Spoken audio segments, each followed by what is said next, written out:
En este momento, mientras me escuchas, la pintura más famosa del mundo está rodeada de vidrio antibalas, sensores láser y guardias armados las 24 horas. Pero hace 113 años, un hombre caminó tranquilamente hasta ella, la descolgó de la pared y salió por la puerta principal. Nadie lo detuvo, nadie sospechó.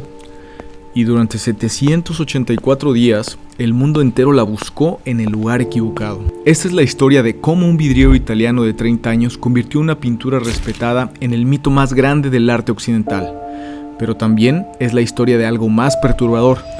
Cómo el robo perfecto se ejecutó a plena luz del día, con una simplicidad que haría llorar a cualquier ladrón moderno. Porque aquí está el detalle que cambia todo. Vincenzo Peruggia no era un genio criminal, no tenía cómplices. No usó tecnología avanzada, simplemente sabía algo que nadie más sabía. Y ese conocimiento lo convertiría en el ladrón más famoso de la historia, aunque él mismo nunca entendió completamente lo que había logrado. Para entender cómo se roba la Mona Lisa, primero tienes que entender algo fundamental. En 1911, la Mona Lisa no era la Mona Lisa. Imagínate esto, llegas al Louvre, caminas hasta el Salón Carré y ahí está, sin filas, sin barreras, sin multitudes tomando selfies, solo tú y la sonrisa más enigmática de la historia. Podrías acercarte tanto que tu aliento empañaría el vidrio. Era simplemente otra obra maestra en un museo lleno de ellas. Esto nos lleva a una pregunta inquietante. ¿Qué convierte a una obra de arte en un ícono? ¿Es la genialidad del artista, la perfección técnica? ¿O es algo mucho más extraño y perturbador? La respuesta está en lo que sucedió un lunes de agosto de 1911, cuando París despertó como cualquier otro día sin saber que estaba a punto de presenciar el nacimiento de una leyenda. Era la Belle Époque, esa época dorada donde Europa creía que había alcanzado la perfección civilizacional. París brillaba como nunca antes, la Torre Eiffel se alzaba orgullosa, los cafés bullían de conversaciones sobre arte e ideas revolucionarias, y en el centro de todo esto, el Louvre reinaba como el templo supremo de la cultura occidental. Pero aquí está lo que hace que esta historia sea tan fascinante. El Louvre de 1911 era vulnerable de maneras que hoy nos parecerían impensables. No había cámaras, no había alarmas. Los guardias eran gentlemen de edad avanzada que veían su trabajo más como un honor que como una misión de seguridad. Los lunes, cuando el museo cerraba al público, se transformaba en algo parecido a un taller renacentista. Llegaban los copistas con sus caballetes, los restauradores con sus pinceles microscópicos y ocasionalmente operarios especializados que mantenían las obras en perfecto estado. Entre estos trabajadores ocasionales se encontraba un hombre que, por su aspecto, no llamaba la atención. Vincenzo Peruggia, 30 años, 1,68 de altura, bigote cuidadosamente recortado y manos callosas de quien conocía el trabajo manual. Peruggia había nacido en Dumenza, un pueblo italiano donde las montañas se reflejan en el lago Mayor. Era hijo de una época donde los jóvenes emigraban con un sueño simple: trabajar duro y forjarse un futuro mejor. Pero Vincenzo tenía algo que lo distinguía. Era un glazier. Un glazier no es simplemente alguien que instala ventanas. En el París de 1910, era un artesano de élite que trabajaba con los tesoros más preciados de la humanidad. Su especialidad era crear y mantener las cajas de vidrio que protegían obras de arte invaluables. Y aquí es donde nuestra historia toma su primer giro inquietante. Porque durante varias semanas de 1910 y principios de 1911, Peruggia trabajó en el Louvre, instalando un nuevo sistema de protección. Su trabajo específico era montar las cajas de vidrio que protegían las obras más importantes del museo. Imagínate la ironía. El hombre que robaría la Mona Lisa literalmente construyó la jaula que se suponía debía protegerla. Conocía cada perno, cada mecanismo, cada punto débil del sistema. No porque fuera un genio criminal, sino porque era su trabajo. Pero Vincenzo Peruggia no era solo un trabajador más. Los archivos policiales posteriores revelarían algo perturbador. Tenía antecedentes penales menores, un temperamento irascible y, según testimonios de compañeros, albergaba un resentimiento profundo hacia lo que veía como la arrogancia cultural francesa. Aquí es donde la psicología se vuelve fascinante. La Italia de principios del siglo XX vivía una efervescencia nacionalista intensa.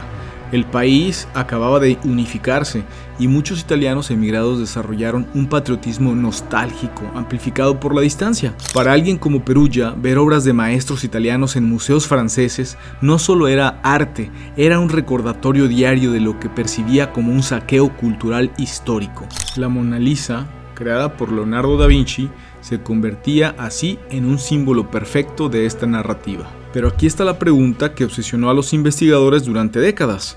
¿Fue realmente el patriotismo lo que motivó a Perugia? Porque cartas recobradas años después revelarían algo mucho más complejo y perturbador. Durante el verano de 1911, algo cambió en Vincenzo Perugia. Sus compañeros de trabajo notaron que se había vuelto más silencioso, más observador. Pasaba tiempo extra en el Louvre, supuestamente terminando trabajos pendientes, pero en realidad estaba haciendo algo mucho más siniestro. Estaba memorizando. Memorizó los horarios de los guardias, aprendió las rutas de limpieza, estudió los patrones de visitación y, crucialmente, identificó todas las salidas de servicio que no aparecían en ningún plano público del museo. Pero lo más inquietante de todo, Perugia sabía exactamente cuánto tiempo tardaría en desmontar la Mona Lisa, porque él mismo había cronometrado el proceso durante su instalación. El sábado 19 de agosto de 1911, Vincenzo Perugia regresó a su apartamento y tomó una decisión que cambiaría la historia del arte para siempre. No sabía que estaba a punto de crear el robo más famoso del mundo. Lo único que sabía era que el lunes, cuando el Louvre estuviera cerrado al público, él estaría ahí. Y esta vez no saldría con las manos vacías. Si tuvieras que diseñar el robo perfecto, ¿por dónde empezarías? Tecnología sofisticada, un equipo de especialistas, meses de planificación elaborada. Vincenzo Perugia tenía una filosofía diferente. La perfección está en la simplicidad. Su plan era tan elegante que daba miedo. Entrar al Louvre como cualquier lunes, caminar hasta la Mona Lisa, descolgarla de la pared y salir por la puerta principal. Todo a plena luz del día. Todo completamente normal. Pero aquí está lo que hace que este plan sea genial. No dependía de la suerte, dependía de algo mucho más poderoso: la invisibilidad social. En la Francia de 1911, un hombre con bata blanca en un museo era parte del paisaje, como un camarero en un restaurante o un cartero en la calle. Su presencia no solo era esperada, era invisible, y Perugia lo sabía. El domingo 20 de agosto de 1911, Perugia preparó meticulosamente su equipo. No necesitaba mucho: un destornillador, una llave inglesa pequeña y la bata blanca que había conservado de sus días como empleado oficial. Pero aquí está el detalle que revela la mente calculadora detrás de esta aparente simplicidad. Perugia eligió específicamente el lunes 21 de agosto porque había estudiado el calendario del museo durante semanas. Sabía que ese día habría personal mínimo, rutinas relajadas y, lo más importante, tiempo suficiente para trabajar sin interrupciones. La madrugada del 21 de agosto amaneció con una típica bruma parisina. Vincenzo Perugia se despertó a las 5:30, probablemente después de una noche de insomnio total. Lo que estaba a punto de hacer no tenía precedentes en la historia del arte. A las 7:15 exactas se presentó en la entrada de personal del Louvre. El guardia de turno, un hombre mayor llamado Henry Dubois, levantó la vista de su periódico matutino.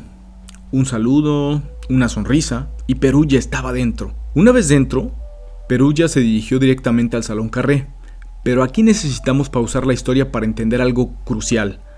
Lo que estaba a punto de suceder dependía de una vulnerabilidad técnica que hoy nos parecería impensable. El sistema de protección de la Mona Lisa en 1911 era, irónicamente, tanto su salvación como su condena.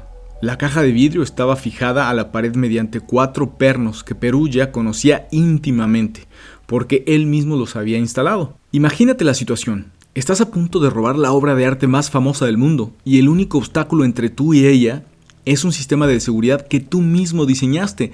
Es como si un cajero decidiera robar un banco usando las llaves que él mismo fabricó. A las 7:20, Perugia llegó al Salón Carré.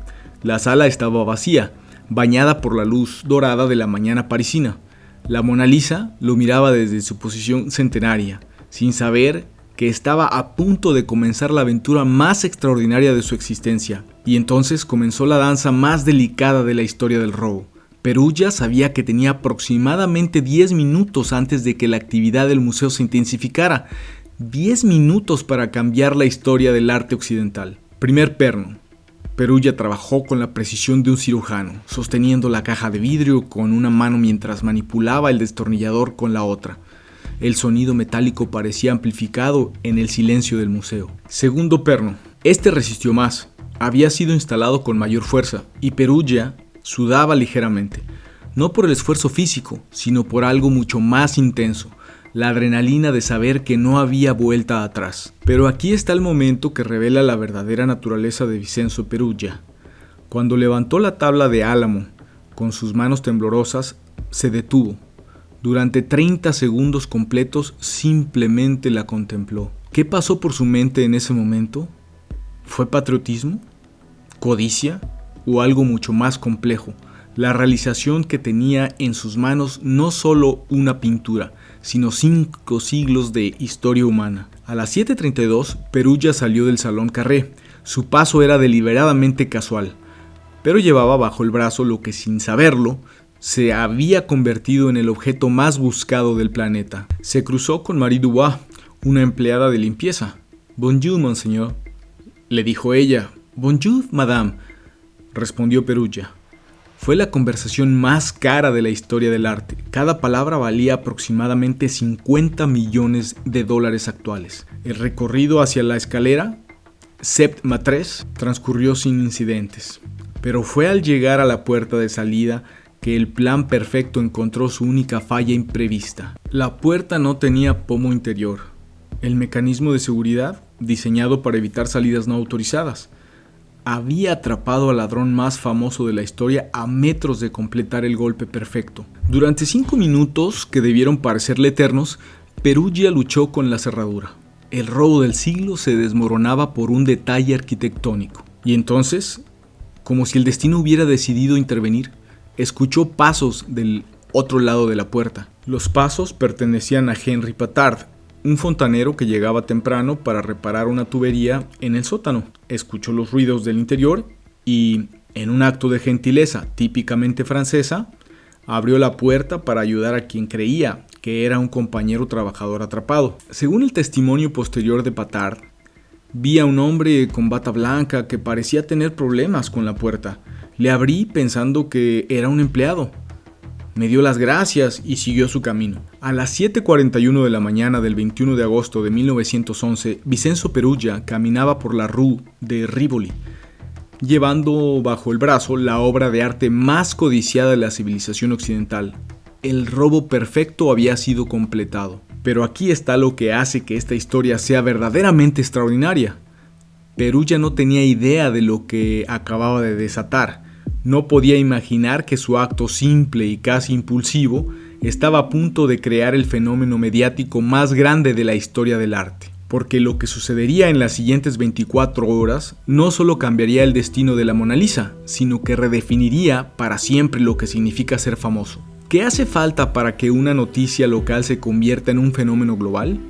En 1911 el mundo estaba a punto de descubrirlo de la manera más espectacular posible. El martes 22 de agosto de 1911, Louis Béraud llegó a Salón Carré, como había hecho cientos de veces antes. Instaló su caballete, preparó sus pinceles y giró hacia la pared donde había colgado la Mona Lisa durante más de un siglo. Lo que vio lo paralizó por completo. 4 pernos vacíos marcando el contorno fantasmal de la pintura más enigmática del mundo. Durante los primeros segundos, Béraud pensó que estaba alucinando. Se frotó los ojos, parpadeó, incluso se acercó para tocar la pared. La Mona Lisa había desaparecido. Su primera reacción fue buscar a un guardia. «Excusez-moi», le dijo a Henri Dubois. «¿Dónde está la Gioconda?» Dubois, desconcertado, respondió: «Debe estar en el taller de fotografía». Pero aquí está donde una simple verificación de rutina se convirtió en algo mucho más siniestro. Porque cuando revisaron el taller de fotografía, no había registro de que la Mona Lisa hubiera sido trasladada. Durante las siguientes 2 horas, la búsqueda se intensificó. Revisaron cada taller, cada depósito, cada rincón del Louvre. La realidad era innegable. La pintura más famosa de Francia había desaparecido sin dejar rastro. A las 11:30, el director del museo, Théophile Homold, recibió la llamada de que cambiaría su vida. Monsieur, le directeur, le dijeron, tenemos un problema. La decisión de cerrar el Louvre fue instantánea.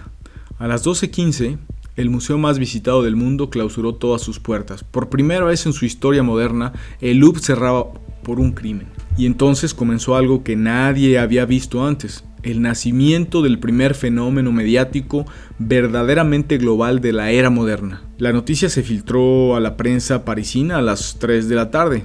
Para las 6, las primeras ediciones vespertinas ya llevaban el escándalo en portada.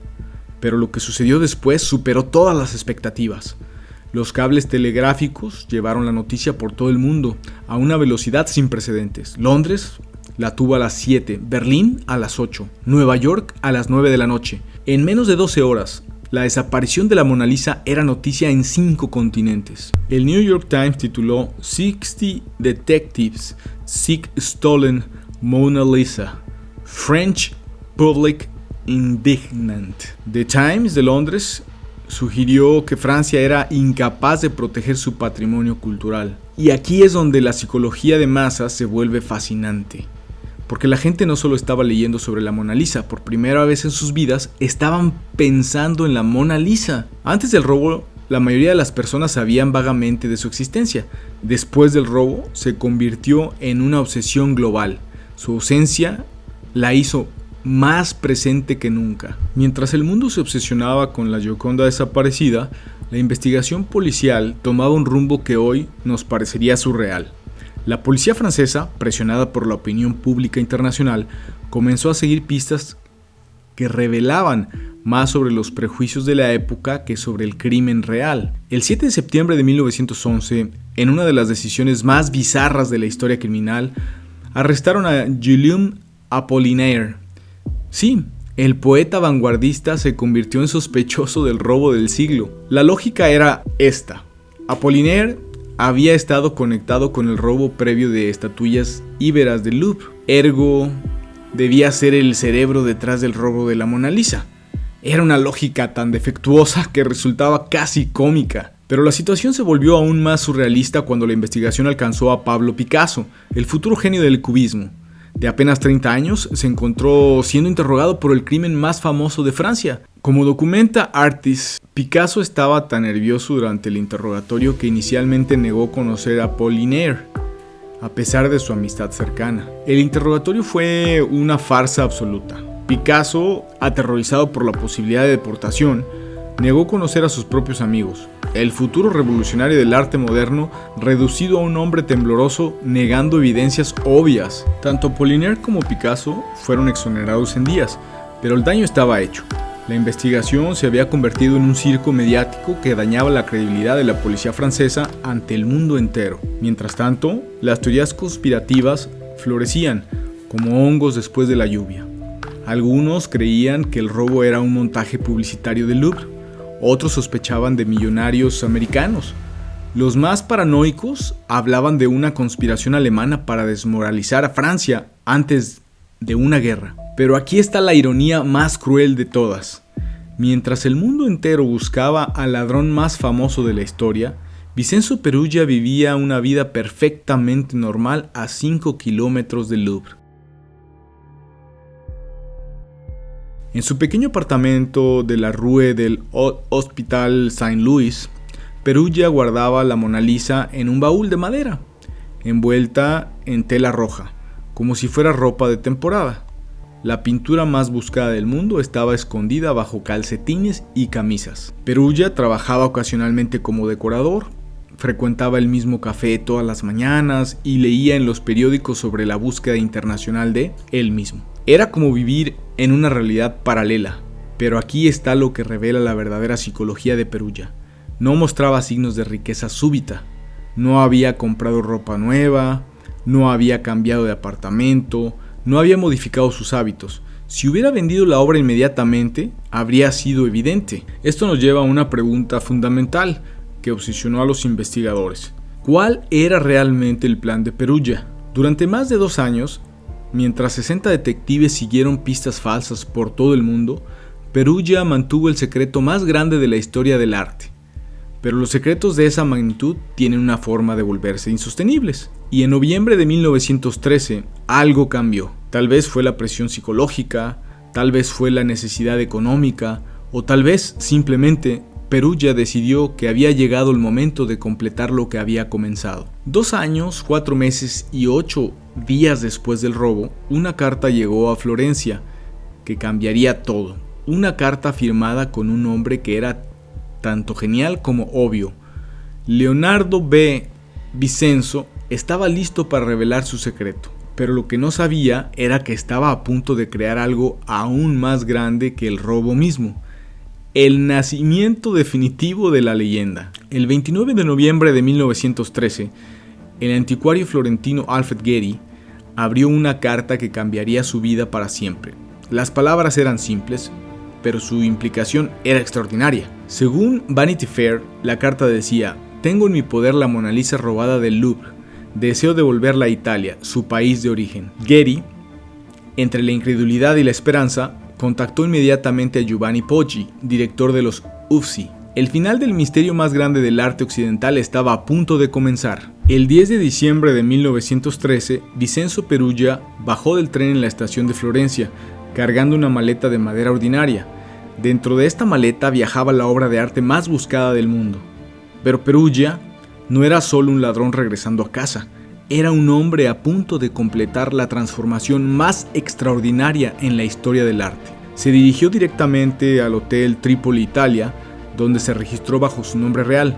No había más secretos, no había más escondites.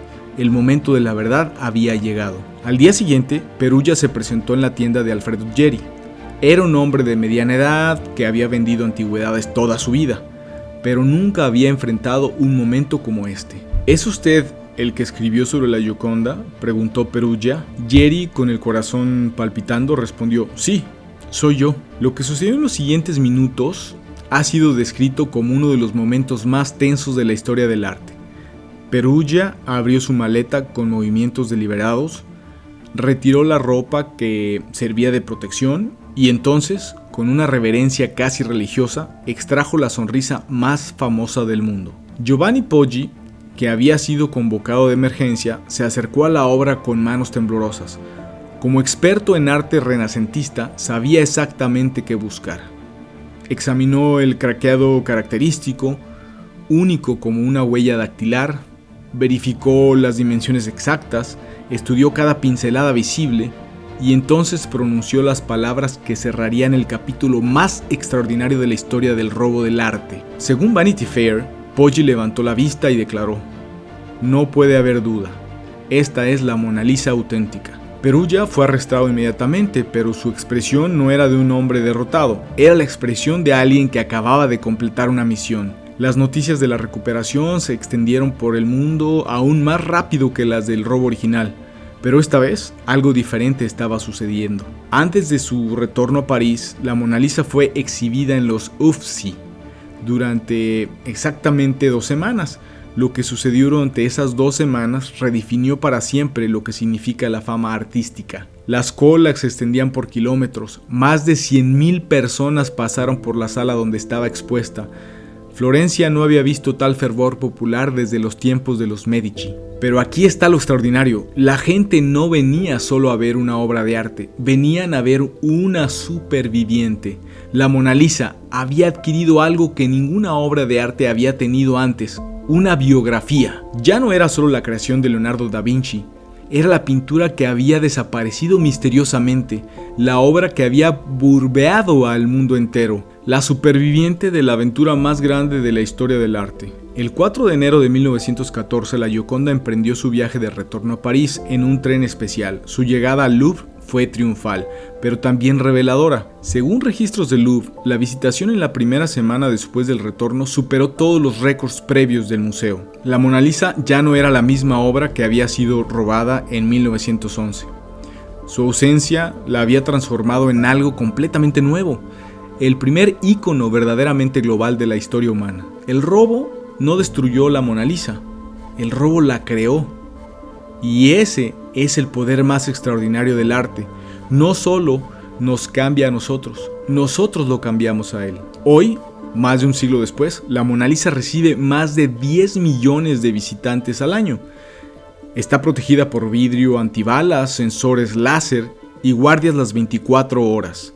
Todo porque un vidriero italiano de 30 años decidió que pertenecía a Italia. Escribe tu respuesta en los comentarios y si quieres más historias increíbles que cambiaron al mundo, suscríbete porque cada semana descubrimos cómo un momento puede cambiar la historia para siempre.